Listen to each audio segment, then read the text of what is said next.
Hello, nice of you to join us again live here at the Accenture ASEAN YouTube channel. We're coming to you from Innovfest Unbound 2018 at the Sands Expo and Convention Centre. I'm Mark Laudi here with Nils Michaelis, who's going to talk to us about what the customers have said, because so far we focused on the startups, the visitors. What do the customers say? So I'm delighted that we have so many of our clients actually visible and present here, really senior leaders from across the region, and all of them are overwhelmed and excited to see how many startups and what great ideas are here. At the same time, overwhelmed is a little bit of a word that we can look at both in a positive but also in a scary way, because with so many startups and so many great solutions, where do you get started?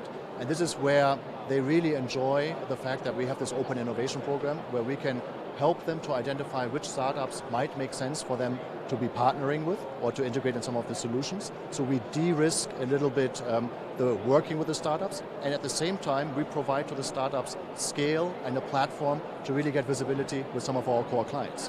So I assume, just between the three of us here, that there must have been a big mindset change among clients, where they might have said in the past, we need a lab internally, we need to come up with all of our ideas, we need that competitive advantage.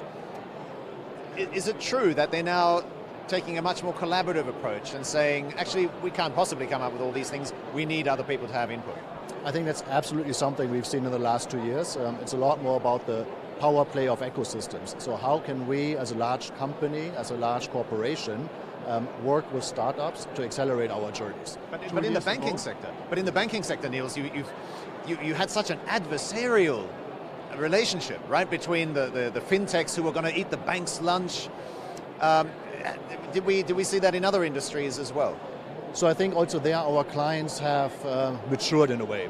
So yes, you have, of course, on the one hand, startups that might take away some of your business and do some of the cherry picking.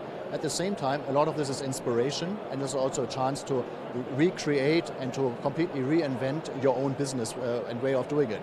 So what is the core that you should be doing? How can you use startups to maybe enhance that core? How can you use startups also to defend maybe your position? So there's a different way of looking at it as an ecosystem. So it's not us against the startups or the startups eating our lunch, but how can we work together and how can we bring the best of the startups into our existing relationships and into some of the power that we have maybe as the incumbents. Yeah. What are some of the most common questions, or maybe even most common myths, when a large multinational, a large global customer of Accenture comes to you and says, we're looking for X, Y, and Z?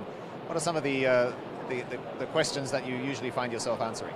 So on the one hand, it's how do we work with startups? So a lot of the corporations are saying, wow, I went to Silicon Valley, or I went to China, or I went here to Block 71, and the startups actually want to talk to me. And they seem to be a bit surprised. And I say, of course they want to talk to you, because you know what your problems are. They may have some solutions, but they can tailor these to you. So they are very excited to work with corporations, because that's how they actually get the fun of their work, that's how they get their solutions integrated, and that's how they get to a market.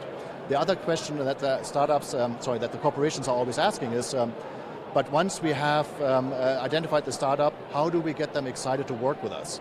Because there's always this fear, we're that big boat, and we had Alexander from BMW talk about their innovations and how can the mothership basically become a little bit more nimble, a little bit more agile, and how do we make sure that the startups also find a culture that allows them to really bring the best? Yes, I was going to ask about that, because clearly bringing together these parties must be difficult to get them in the room and click, because it's not just looking good on paper, you have to have the chemistry as well, right?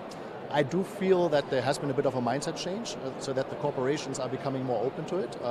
And it's probably driven both by just the fact that everybody's evolving and we're getting more used to the startup scene, to a different way of working, to people choosing different career paths, having ideas, bringing them out, and the way that we engage digitally. On the other hand, I think it's also a little bit the pressure to say we want to do things differently. We want to show also to our own corporation, to our own employees, that we're ready to do this. And having the new generations come into the workplace obviously helps because they are so used to different ways of engaging and working that in a way it's driven by time, but it's also driven by a positive mindset change. Final question then, how urgent is your work? I think all of our work is always urgent. If I look at is there like a deadline? Do you feel that the startups or maybe even the companies are really almost desperate with making sure that they are the ones who get access to these ideas. They're the ones who can tap in with the startups. So I would say a lot of corporations have found out that it's not about a one-time solution and working with a startup one time, but it's really finding a continuous way of engaging with an ecosystem of startups. And this is where Singapore is really good because they provide that platform. At the same time, obviously, you have startups that are very desperate to go into the next round of funding, and that doesn't always help the cause because they may be rushing to some solutions or to getting these solutions implemented. But I think both sides have very much matured, and as soon as you can show that you're getting traction in the market, as soon as you can show that your solutions are actually viable ones, I don't see a lack of funding necessarily, but really more of finding a way to integrate and bring these to in a meaningful way to the market. It's really been very interesting. Thank you for taking us into the tent. Nils Michaelis from Accenture here at Innovfest Unbound 2018 in Singapore. I'm Mark Laudi. See you in just a few moments with our next live report. Thanks a lot, Mark.